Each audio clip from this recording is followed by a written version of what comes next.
여러분, 천국은 어떤 것이고 또 지옥은 어떤 것일까요? 천국, 그러니까 하늘 천자를 써서 하늘에 있는 나라인가 보다. 그리고 지옥, 그러면 땅 지자를 쓰니까 지옥에 있는 감옥인가, 땅 속에 있는 감옥인가 보다. 이렇게 생각하기가 쉽습니다만은 사실은 그렇지는 않습니다. 여러분, 우리가 그냥 천국 혹은 지옥이라고 이렇게 말을 하지만 사실 이게 하늘이나 땅은 상징적인 의미인 거지, 실제로 하늘에 천국이 있는 것이고 실제로 땅 속에 지옥이 있는 것은 아닙니다. 그러니까 비행기 타고 아무리 하늘을 날아다녀 봐야, 또 우주선 타고 아무리 우주 공간에 나가 봐야 천국은 거기 없습니다. 또 땅속을 아무리 들고 해집고 파봐도, 뭐 지구를 다 들고 파봐도 그 땅속에는 지옥이 없습니다. 그렇다면 천국은 어디에 있고 지옥은 어디에 있는 것일까요? 사실 이 용어를 좀 잘 아셔야 돼요. 천국이라는 말과 지옥이라는 말을 좀 잘 아셔야 되는데, 천국을 히라보 원어로 보면은 바실레이아 톤 우라논 그럽니다. 우라논이 이제 하늘이라는 거고 바실레이아가 나라라는 거지. 그러니까 하늘에 있는 나라다, 그런 것. 영어로는 이제 킹덤 오브 헤븐이라고 합니다. 근데 이 말은 여러분 마태복음에만 나오는 말이에요. 그러니까 마태복음에만 천국이 나옵니다. 그럼 뭐 다른 복음서에는 안 나오느냐? 다른 서신들에는 안 나오느냐? 안 나오는 건 아닌데, 거긴 뭐라고 되어 있냐면 하나님의 나라 이렇게 되어 있어요. 바실레이아 투 데우 이렇게 되는 거죠. 그러니까 킹덤 오브 갓이라는 거죠. 하나님의 나라. 그러니까 같은 표현인 거예요. 그러니까 천국이라는 말, 하나님의 나라라는 말과 천국이라는 말은 같은 표현이라는 거죠. 결국 그러니까 천국은 하나님의 나라죠.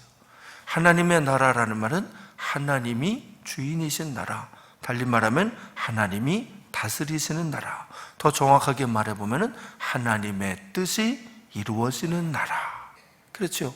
하나님의 나라니까 당연히 하나님의 뜻이 이루어지는 나라, 그 나라가 천국이다, 그겁니다. 그래서 예수님은 말씀하셨습니다. 하나님의 나라는 볼 수 있게 임하는 것이 아니요, 또 여기 있다 저기 있다, 뭐 하늘에 있다 땅 속에 있다 이렇게 하는 것이 못하리니 하나님의 나라는 너희 안에 있느니라. 어디에 있다고요? 우리 안에 있다. 그렇습니다. 하나님의 나라는 우리 안에 있다. 천국은 우리 안에 있다. 우리 마음 안에 있고, 우리 가정 안에 있고, 우리 교회 안에 있다는 겁니다. 우리 마음 안에서 하나님의 뜻이 이루어지면 우리 마음이 천국이 되는 거고, 우리 가정 안에서, 우리 교회 안에서, 혹은 우리 나라 안에서, 중요한 건 이제 100% 하나님의 뜻이 이루어지면, 그러면 그 가정, 그 교회, 그 나라는 천국이 된다는 거지요. 하지만 문제는요, 이 세상에는 100% 하나님의 뜻만 이루어지는 곳이 없다는 겁니다. 어느 사람의 마음도 100% 하나님의 뜻이 다 이루어지는 그런 마음을 가진 사람은 없고, 교회도 100% 다 하나님의 뜻만 이루는 그런 교회는 없었다라는 거죠. 여러분, 사실은 그게 세상입니다. 그래서 세상은 천국과 지옥이 공존을 하는 것이지요. 천국이 될 수도 있고 지옥이 될 수도 있는 것, 그게 세상인 겁니다. 물론 이 세상이 끝나는 날, 이제 심판 날이 지나고 나면 이제 천국과 지옥이 딱 나눠지게 될 것이고, 확실하게 이제 분리가 될 것입니다. 하나님의 뜻을 거역하는 자, 그게 이제 바로 사탄이죠. 이제 마귀라고 합니다. 여러분이 사탄이라는 말은 히브리어인데 그 뜻이 뭐냐면 대적자, 그러니까 영어로 말하면 안티들이죠. 안티. 그래서 그 사탄은 안티, 대적자, 대적하는 자라는 뜻입니다. 누구를 대적할까요? 하나님을 대적하는 존재. 그래서 그 사탄을 신약에서는 마귀 그래요. 구약에서는 사탄, 신약에서는 마귀인데, 그 마귀를 이제 원어로 보면 디아블로스 이렇게 돼 있죠. 영어가 이제 그 히라보에서 많이 넘어갔기 때문에 영어에서는 이제 데빌 뭐 이러잖아요. 마귀를 가리켜서 그 데빌이라는 게 이제 이 디아블로스라는 말에서 온 단어죠. 근데 그 뜻은 뭐냐면 중상모략하는 자, 이간질시키는 존재, 그런 게 디아블로스, 그 마귀입니다. 그러니까 이 마귀는 하나님을 대적하는 존재고 하나님에 대해서 중상모략하는 존재입니다. 또한 하나님과 사람 사이를 이간질을 시키고 나아가서 사람과 사람 사이에서도 이간질을 시키고 다니는 존재, 그게 마귀인 거지요. 여러분, 천국은 그 마귀가 없는 곳입니다. 하나님을 대적하는 존재, 하나님과 사람 사이에 이간질을 시키는 존재가 없는 곳, 그래서 100% 하나님의 뜻이 이루어지는 곳, 거기가 천국인 것이고, 지옥은 그 반대로 하나님이 안 계시는 곳, 그래서 전적으로 하나님의 뜻이 이루어질 수 없는 곳, 하나님의 뜻에 완전히 반하는 곳, 거역하는 곳, 오로지 마귀들만 존재하는 악한 세상, 그게 바로 지옥이지요. 여러분, 원래 교회는요, 천국의 모형으로, 그 천국, 하나님 나라의 모형으로 세워진 것입니다. 그러니까 교회는 전적으로 누구의 뜻에 순종하려고? 하나님 뜻에 순종하려고. 여러분, 이걸 잘 아셔야 돼요. 교회는 우리끼리 잘해보자고 모인 데가 절대 아니에요. 그건 세상 모임이지. 교회는 전적으로 하나님의 뜻에 순종하자고 모인 곳, 그것이 교회입니다. 그런데 역사적으로 보면 단 한 번도 100% 하나님의 뜻이 다 이루어진 교회는 존재한 적이 없었다, 이거죠. 교회 역시도 언제나 하나님의 뜻과 마귀의 뜻이, 마귀들이 교회를 가만두지를 않았던 거지. 항상 마귀 역사를 해서 계속 흔들어 놨기 때문에 전적으로 하나님의 뜻만 이루어지는 교회는 없었다. 최초의 교회는 아담과 하와의 가정이었습니다. 하지만 그 아담과 하와의 가정은 어떻게 됩니까? 에덴 동산에서, 천국에서 쫓겨났지요. 그 뒤로 많은 가정교회들이 세워졌습니다. 하지만 어느 가정도 완벽한 천국을 이룬 가정은 없었지요.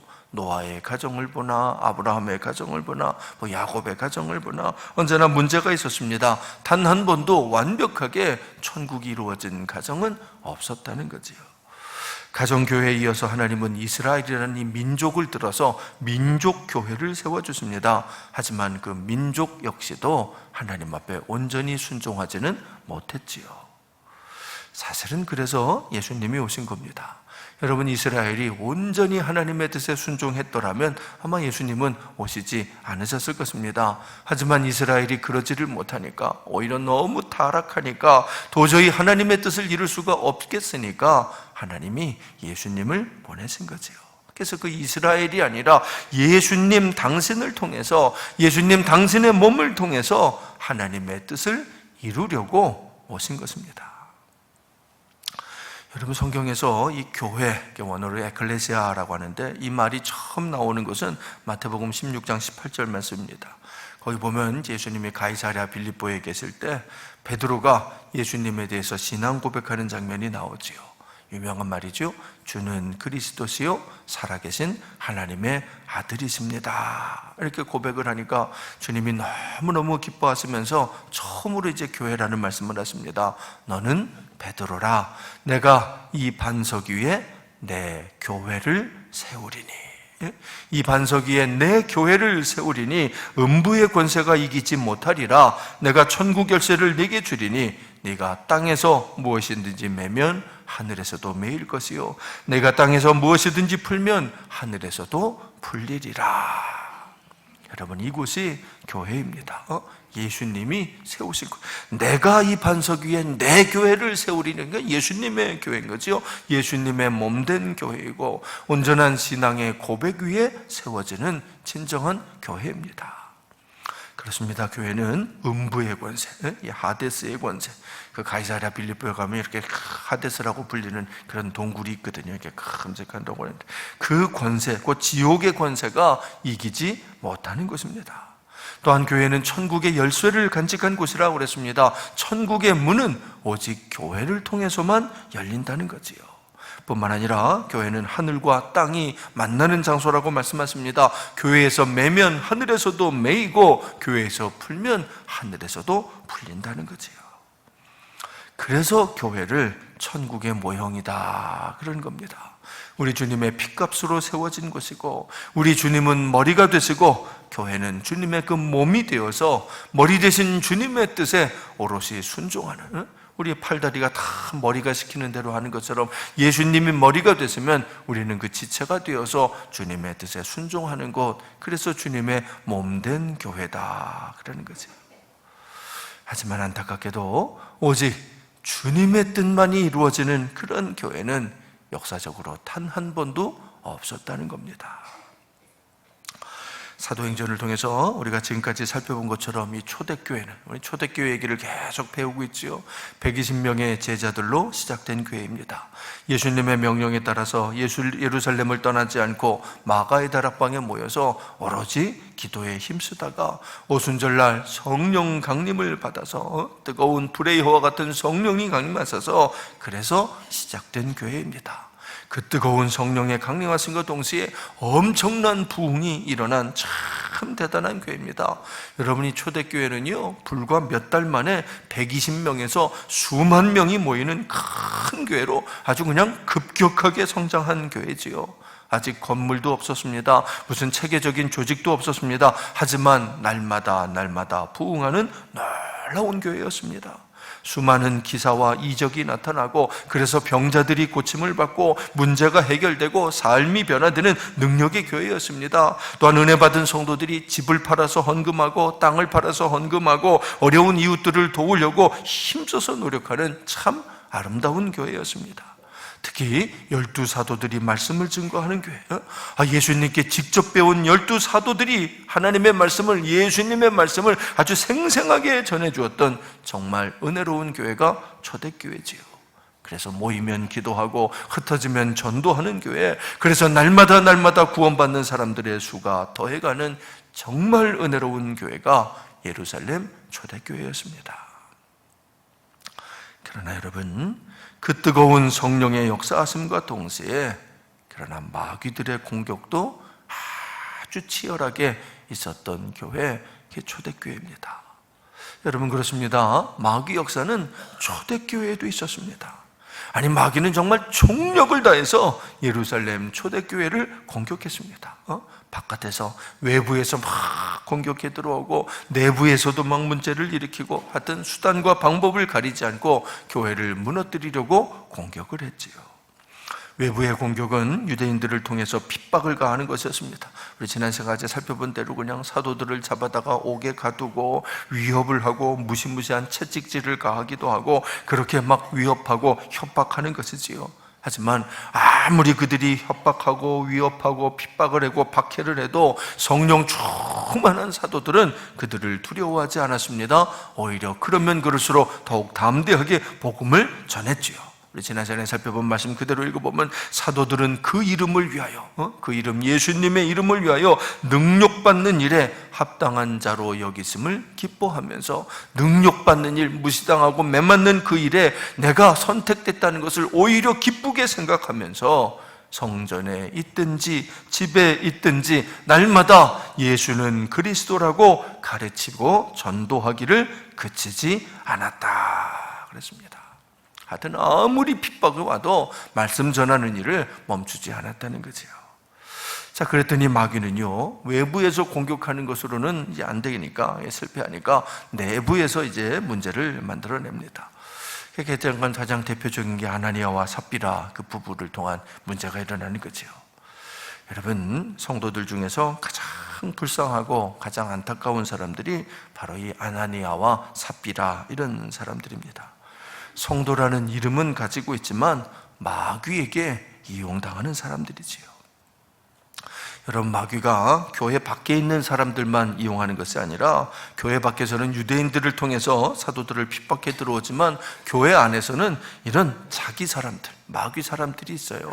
마귀 사람들을 심어서 이제 문제를 막 일으키는 거죠. 그랬더니 성령 충만한 베드로가 어떻게 합니까? 마귀에게 이용당하던 아나니아와 삽비라를 그냥 확실하게 잘라냈습니다.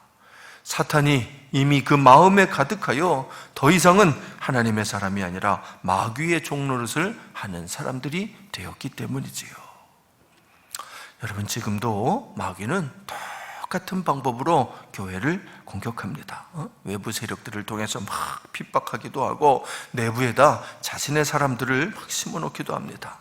신천지 세력들이 가장 대표적인 그런 사람들이죠. 하여튼 교회에 들어올 때 처음부터 아주 마음속에 악심을 품고 들어오는 그런 사람들입니다. 근데 비단 이런 그 악한 세력들만이 아니라 이미 그 마음에 사탄으로 꽉 찬 사람들도 많이 있습니다. 그 마음 안에 사랑은 전혀 없고 그냥 미움과 분노만 가득한 사람들. 그래서 그냥 말 한마디만 붙여도 그냥 분노가 막 이렇게 표출되는 그런 사람들도 있고, 어떤 사람은 그냥 욕심과 욕망이 꽉 차서 뭘 보든지 다 욕심과 욕망으로만 대상화시켜서 보는 그 마음이 이미 그렇게 된 사람들이 있어요. 그러니 하나님의 뜻이 아니라 그러면 마귀의 농간에 조종당할 수밖에 없는 사람들, 그런 사람들이 외람되지만 교회 안에는 언제나 있었다는 거지요. 여러분, 성도는 항상 그런 사람들을 조심해야 됩니다. 때로는 아주 단호하게 베드로처럼 다 끊어버릴 줄도 알아야 됩니다. 이미 악심을 품어가지고 선한 것이 그 마음에 전혀 없는 사람들, 악한 생각만 가득한 사람들, 여러분, 이런 사람들은 정말 조심하셔야 됩니다. 그래서 베드로가 그렇게 아나니아와 삽비라를 아주 분명하게 처리했던 거죠. 참 안타까웠겠지만 그렇게 하지 않으면 교회를 지켜낼 수가 없었기 때문입니다.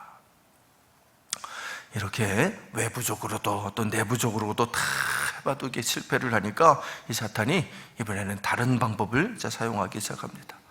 근데 사실은 이 방법이야말로 사탄이 제일 오래전부터 사용하는 하여튼 사탄의 전매 특허 같은 그런 방법입니다. 뭐냐면 바로 원망을 일으키는 겁니다. 불만과 불평을 일으키는 겁니다.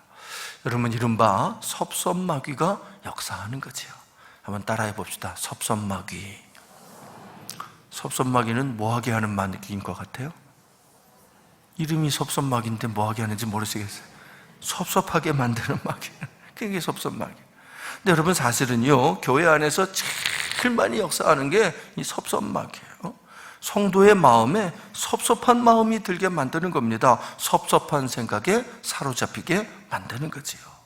아마 여러분들도 많이 당해보셨을 거예요. 특히 신앙생활 오래되신 분들은 이 섭섭마귀한테 몇 번 안 당해본 분들이 안 계실 거예요. 네, 여러분이 아담과 하와가 선악과를 범한 이유가 바로 이 섭섭마귀 농간 때문에 그런 겁니다. 섭섭마귀가 아담과 하와를 쫓아와서 속닥속닥 거리는데 그 얘기를 들어보니까 하나님께 막 섭섭한 마음이 드는 거예요. 하나님이 아담과 하와가 못 먹게 하려고, 아담과 하와가 하나님처럼 될까봐, 그래서 눈이 밝아져서 하나님처럼 될까봐 선악과를 금하신 거다 이러고 와서 이간질을 붙이니까, 이 마귀가 원래 이간질쟁이라는 거예요. 그렇게 이간질을 붙이니까 이게 마음에 섭섭한 생각이 드는데, 그 마음으로 선악과를 쳐다보니까 세상에 저렇게 맛있게 생겼을까? 보암직도 하고 먹음직도 하고 탐스럽기도 하고 선악과가 그렇게 보였다는 거지. 그래서 그 섭섭한 마음에 한 입 베어 물었다가 결국은 에덴 동산에서 쫓겨나고 만 것이지요. 여러분, 이스라엘 백성들도 마찬가지입니다. 이스라엘 백성들 하나님이 얼마나 잘해주셨어요. 이집트의 파라오 그 악독한 사람 밑에서 종노릇하는 거 그거를 다 건져주시고, 홍해바다를 갈라서 다 건네주시고, 아침마다 만나를 내려주시고, 낮에는 구름기둥으로 밤에는 불기둥으로 인도해 주시는데, 그렇게 잘해주시는데도 이 섭섭마귀가 들어와서 역사를 하니까 이스라엘 백성들이 그냥 온통 마음에 섭섭한 마음만 꽉 차서, 원망하는 마음만 꽉 차서, 불평하는 마음만 꽉 차서, 그래서 하나님을 원망하다, 그래서 불만 불평을 털어놓다 결국은 그래서 가나안 땅에도 들어가지 못하고 말았지요. 이 섭섭마귀가 참 무서운 마귀예요. 여러분, 정말 조심하셔야 되는 마귀예요. 이 섭섭마귀는 그냥 보면 뭐 별것 아닌 것처럼 보입니다. 뭐 섭섭할 수도 있지, 뭐 그럴 수도 있지, 이렇게 보이지만, 하지만 사실은 그래서 더 무서운 마귀입니다.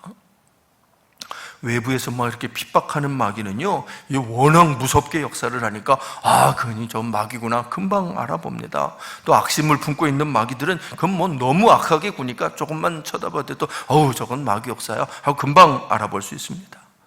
하지만 이 섭섭마귀는요, 이 우스워 보이니까, 뭐 별거 아닌 것 같이 보이니까 그만 쉽게 사로잡히는 거예요. 너도 나도 막 사로잡히는.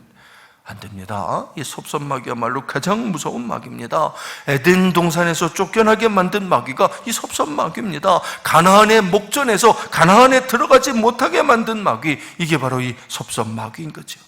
천국에서 쫓겨나게 만들고 천국에 들어가지도 못하게 만들고, 그게 다 섭섭마귀가 그러는 겁니다. 그러니 사실은 가장 많은 사람들이 걸려 넘어지는 마귀, 이게 바로 섭섭마귀인 거죠. 그 마귀가 예루살렘 초대교회도 역사하기를 시작합니다. 자, 우리 1절, 사도행전 6장 1절 말씀을 같이 읽어봅니다. 시작. 그때 제자가 더 많아졌는데 헬라파 유대인들이 자기의 과부들이 매일의 구제에 빠짐으로 히브리파 사람을 원망하니, 원망이 막 일어나기 시작. 아니, 그 은혜로운 교회에서 몇 달 만에 그냥 몇만 명으로 불어나는 그 교회에서, 사도들이 직접 말씀을 전하는 교회에서, 수많은 기사와 이적이 일어나는 그 은혜로운 교회에서, 그런데 교인들이 많아지다 보니까 도움이 필요한 사람들도 많아지고, 그러다 보면 돕다 보면은 누구는 좀 더 많이 가고 누구는 좀 적게 가고 이런 일이 생겼는데, 그것 때문에 원망이 일어났다는 거죠. 에이, 저 사람은 많이 주고 왜 나는 조금밖에 안 주냐, 이러면서 원망이 일어난 거예요. 이게 참 기가 막힌 얘기죠. 그러니까 우리식으로 말하면 이 교회 예산 때문에 원망이 생겼다, 이렇게 볼 수 있겠습니다. 어느 부서는 예산을 많이 타가고 어느 부서는 상대적으로 적게 배정되고, 그래서 교회 안에서 왜 이러냐 하는 이런 원망이 막 생겨났다는 거지. 사실 이건 뭐 별거 아닌 것처럼 보이지만 뭐 얼마든지 뭐 그럴 수도 있지라고 생각할 수 있겠습니다만, 여러분 그렇지 않아요. 이게 정말 위험한 겁니다. 그렇습니다. 이거 정말 위험한 겁니다. 이런 것 때문에 교회 안에 큰 어려움이 일어날 수 있는 아주 큰 문제가 지금 생겨난 겁니다. 여러분, 우리가 신앙생활하면서 절대로 빼앗기지 않아야 되는 게 있어요. 이거 빼앗기면 이제 큰일 납니다. 뭐냐면 바로 감사. 하여튼 신앙생활의 핵심은 감사에 있다. 그래서 그 감사가 리트머스 시험지다. 내가 신앙생활을 잘하는지 못하는지 보려면 내 마음에 감사가 있나 없나 그거 보면 안다, 그러지 않았습니까? 하여튼 성도는 감사를 빼앗기게 되면 그런 문제에 휘말립니다. 여러분 생각해 보시면 얼마나 감사하십니까? 오늘 이 자리에 앉아 계신 것이 감사하십니까? 하나님의 자녀가 되셨음이 감사하십니까? 천국 백성, 하늘 백성이 되신 것이 감사하신 줄로 믿습니다. 그렇게 큰 은혜를 받았는데, 그런데 그 은혜 받은 거는 싹 사라지고 마음에 섭섭한 마음만 남게 만드는 것, 그게 섭섭마귀인 거예요. 이게 보통 마귀가 아닌 거죠. 초대교회를 지금 이 마귀가 틈타기 시작한 겁니다. 여러분, 그랬더니 사도들이 모든 제자를 다 불렀다 그랬습니다. 우리식으로 말하면 전교인 당회를 소집을 한 겁니다. 어떻게 보면 뭐 그렇게까지 해야 되나 싶은 그런 일인데, 아니 과부 몇 사람이 원망했다고 그래서 당회를 다 소집을 했나 싶은데 그렇게 했어요. 자, 우리 2절, 3절, 4절 우리 3절 말씀을 같이 읽어봅니다. 2절, 3절, 4절 시작. 12사도가 모든 제자를 불러 이르되 우리가 하나님의 말씀을 제쳐놓고 접대를 일삼는 것이 마땅하지 아니하니 형제들아, 너희 가운데서 성령과 지혜가 충만하여 칭찬받는 사람 7을 택하라. 우리가 이 일을 그들에게 맡기고 우리는 오로지 기도하는 일과 말씀 사역에 힘쓰리라 하니. 사도들이 다 전교인 당회를 소집을 하고 이제 사람을 새로 뽑자, 이런 얘기를 했다는 거죠. 여러분, 이 말씀에서 마귀가 노리고 있는 것이 무엇인가를 우리가 알 수 있습니다. 여러분, 이 마귀는요, 섭섭한 마음을 가진 그 과부들 몇 사람들을 통해서 사실은 사도들을 공격을 하는 겁니다. 이 사도들로 하여금 하나님의 말씀을 제쳐놓고 접대만을 일삼게 만들려고 하는 거지요. 요즘식으로 말을 하면 목회자가 하나님 말씀은 제쳐놓고 신방에만 매달리게 만드는 겁니다. 불평이 나오는 거지. 목사님, 누구네 집은 신방 가지고 우리 집은 와보지도 않고, 뭐 이런 막 섭섭한 마음들이, 원망의 마음들이 막 일어나게 만드는 거지. 그런 소리를 들으니까 가만히 못 있잖아요. 또 그냥 신방하러 다니는데 일주일 내내 목사가 신방만 다니다가 지치게 만든다는 거지. 말씀 준비할 시간에 신방만 다니게, 기도할 시간도 없고 말씀 준비할 시간도 맨 사람 만나서 접대해야 되는 그런 일에만 매달리게 했다는 거지요.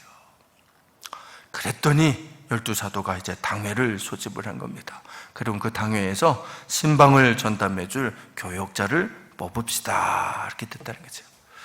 여러분, 흔히 우리나라 그 성경이 좀 잘못된 부분이 있는데, 이게 뭐냐면 7 집사를 선택했다, 이런 말을 하는데, 여러분, 성경에는요 7 집사라는 말이 나오지 않습니다. 그냥 7명을 선택한 겁니다. 이 집사라는 말은 사도 바울이 처음으로 이제 사용합니다. 뭐 꼭 틀린 말은 아니지만 어쨌든 사도 바울이 디도에게 보내는 편지에서 보면은, 디모데에게 보내는 편지 이런 데 보면 이제 집사가 나오는 거죠. 그러니까 초대교회는, 이 예루살렘 초대교회는 집사가 아니라 교역자를, 그러니까 신방을 전담하시는 부교역자님들을 선택을 한 거죠. 사도행전 21장에 가보면 8절에 7 집사 중에 빌립이라는 사람에서 7 집사라는 말이 나오는데, 그거는 이제 번역을 잘못한 거예요. 원문에는 그냥 7명 중에 하나인 빌립 이렇게 되는데, 거기서만 7 집사 중에 빌립 이렇게 번역을 해서, 그래서 이런 오해가 생긴 거지.